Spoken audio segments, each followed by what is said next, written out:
ঈদ আসে, ঈদ যায়, কুরবানি যায়, আকিকা যায়, বিয়ের অনুষ্ঠান যায়, কত বড় বড় মুরগির রান আমরা খাই, কত মিষ্টি পোলাও খাই। ওরা কি খেয়ে বেঁচে আছে যে দেখবেন, ওর আব্বা নাই, সড়ক দুর্ঘটনায় মারা গেছে, বাপ মা নাই, চাচা বাচ্চাটাতে দিয়ে আসছে এতিমখানায়, আছে না নাই?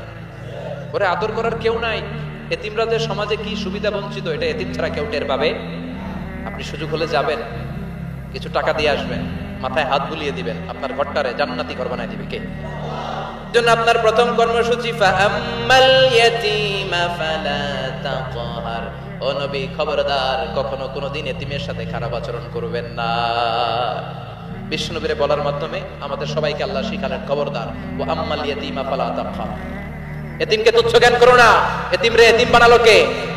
তোমার বাবা মাকে বাঁচিয়ে রাখলো কে? তুমিও সমাজের এতিম হিসেবে বেড়ে উঠতে পারতা। চিৎকার করে বলেন ঠিক কিনা? বিষ্ণু বলতেন, আনা ওয়া কাফিলুল ইয়াতীমি কাহাতাইন, এই দুই আঙ্গুল যেমনি কাছাকাছি, আমি আর এতিমের লালন পালনকারী জান্নাতে এরকম কাছাকাছি থাকবো।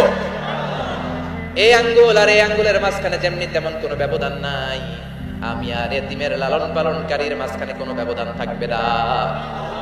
আনা ওয়া কাফিলুল ইয়াতীমি কাহাকাদা, এভাবে জান্নাতে আমরা পিঠাপিঠি হয়ে থাকবো, প্রতিবেশী যারা এতিমকে লালন পালন করে। সুবহানাল্লাহ পড়েন। এক সাহাবী বললেন, নবী, আমার হৃদয়টা বড় শক্ত, কেমন করে হৃদয়কে নরম করব? ট্যাবলেট দেন।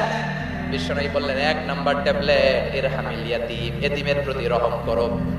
আমসা রাসাউ, এতিমের মাথায় হাত বুলিয়ে দাও। ওয়া আত'ইম মিন তুআমিকা, তোমার খাবারগুলো এতিমের সাথে শেয়ার করো। হৃদয়